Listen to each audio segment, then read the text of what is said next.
Okay, what we're going to look in this reasonably short video is just what sports medicine is, where podiatry fits into the overall scheme of things in sports medicine, and how sports medicine as a institution is actually organised within Australia. Okay, so what exactly is sports medicine? We've all seen the physio running onto the footy field to treat the elite athlete. Is that what sports medicine is? But before we look at what sports medicine is, let's just look at what sport is. And sport has many different meanings. It obviously plays a huge role in society. Major sporting events, people getting ready for weekend sporting events, and just using recreation and fitness activities.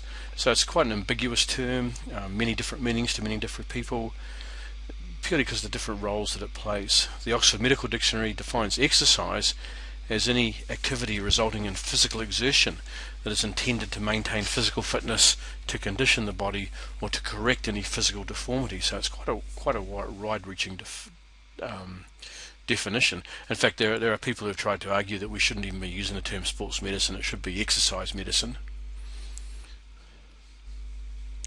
The Webster's Dictionary defines sport as one, any activity or experience that gives enjoyment or recreation, pastime or diversion. And two, as such an activity that requiring more or less vigorous bodily exertion and carried on sometimes as a profession according to some traditional form or set of rules, whether outdoors or indoors. So one is using sport really for enjoyment, fitness, as a hobby or to get away from things. And the second definition there is obviously sport as a highly competitive activity. So, sport generally has four ingredients. It's a social institution. It has its own rules and regulations that transcend time. It involves social comparison and competition. The competition involves psychomotor skills and/or physical prowess. And evaluation by the public is quite inherent in any sporting activity. Obviously, sport and fitness has a huge role to play in public health policy.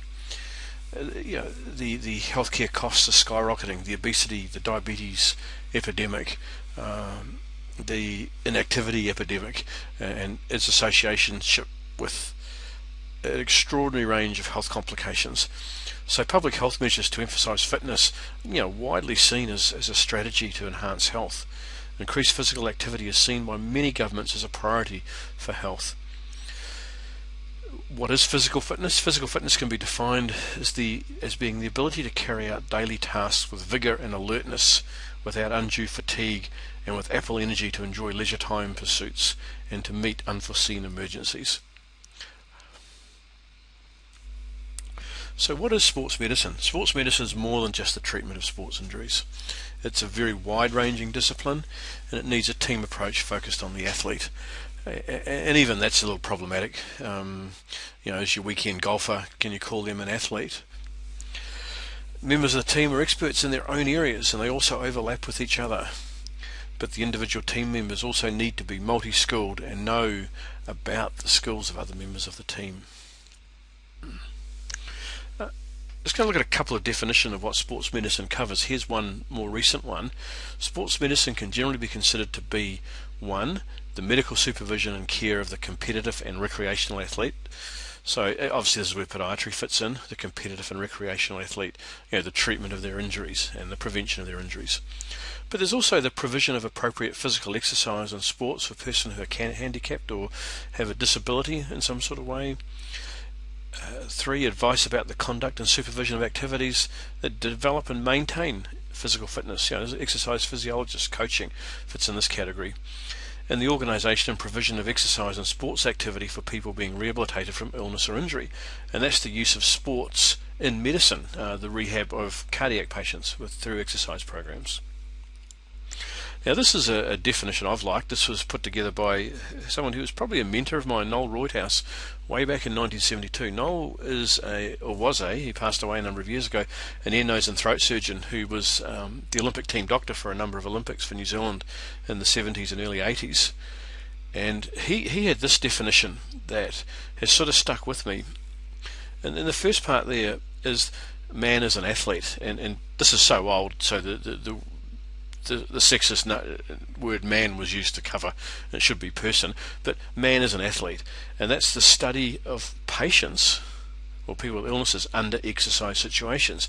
So that's people with respiratory and cardiac problems being put in exercise situations to measure their disease status.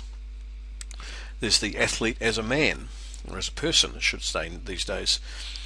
And this is about the factors that are used to improve athletic performance can also be used to improve community health. So looking at what's, all this incredible investment in the elite athlete, but what's been invested there, can lessons be learnt for that to improve public health? And don't forget, this was back in the 70s when obesity, diabetes was not really generally considered the issue it was today. Then of course we have the athlete as a patient, and that's again where podiatry fits in, the treatment of injuries in athletes. And the fourth part of the definition there is the patient as an athlete, i.e. the use of exercise for cardiac and respiratory diseases, swimming for asthma, horse riding for people with disabilities. So I think the point is that sports medicine is a very wide-ranging discipline. Probably within every health discipline there are specialists or experts in sports medicines. The dietitians have their own special sports interest group. The physiotherapists have their special interest group. There is a dental special interest group in sports medicine. So it's a very wide-ranging discipline. In Australia, the peak body for sports medicine is SMA, or Sports Medicine Australia, and they are the body that organises the annual conference. They run the sports trainers training programs. They work with the government. They're actively involved in sports medicine in general. And there are several sub-organisations to SMA, one of which is obviously the Australasian Academy of Podiatric Sports Medicine, which is the peak body for podiatry sports medicine in Australia.